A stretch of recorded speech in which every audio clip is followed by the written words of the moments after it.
Si man mo taki abaho noy kanaton can receive pabor.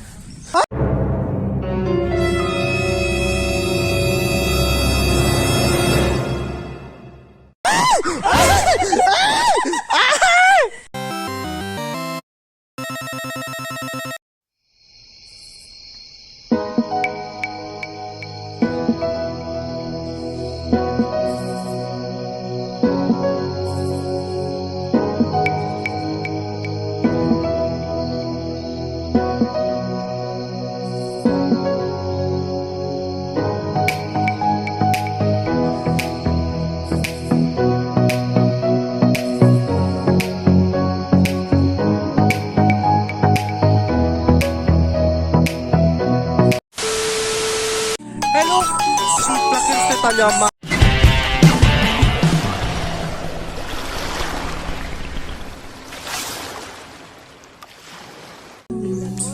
Hello friends, so we are here at Agri-Tourism Farm and this is one of the new tourist attraction that we have here in Zamboanga, and together with me are my co-teachers. Ayan, hello friends, say hello friends. Would you silin abla hello?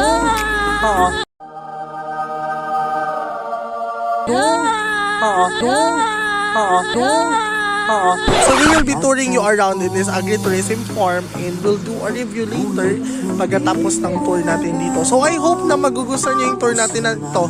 And to those who are viewing this vlog, I hope na you'll hit that subscribe button sa ibaba.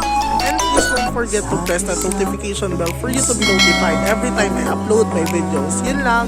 So we'll tour you in a while. Bye!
Yun na guys, I'm wearing face mask because yun na, it's one of the safety protocols na pinapatupad ng the farm Agri-Tourism, and it's a must for us to wear a mask considering it's the time of pandemic. Yun na nga, hinihingal ako, pero yun na, we're touring around this, and yung magandang part dito is maraming mga lugar na pwede kayong kumuha ng pictures, and sobrang ganda ng mga spots for pictures, and it's very Instagrammable. Yun na nga.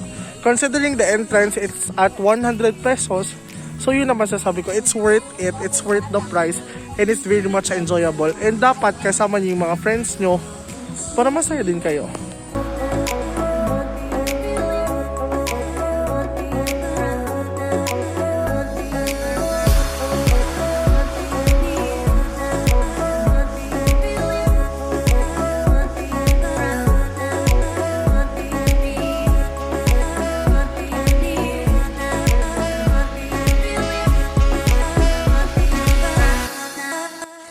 Hello friends! Say hi to my vlog!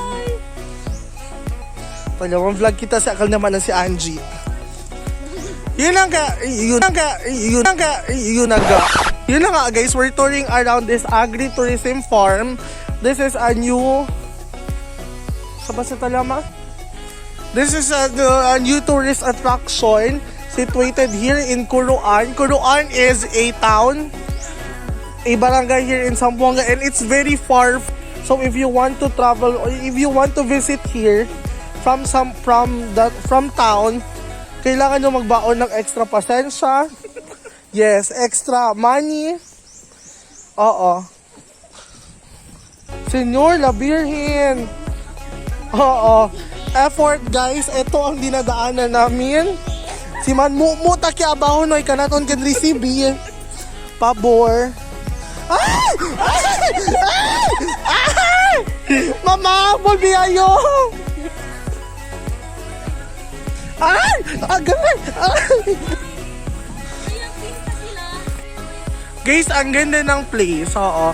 If I rate it, I'll give it 9 out of 10. Although it's still in the developing part, may mga parts pa na di na-develop, may mga humas, may mga parts pa na di na-develop at may mga parts pa na inaayos, pero it's very nice. Oo.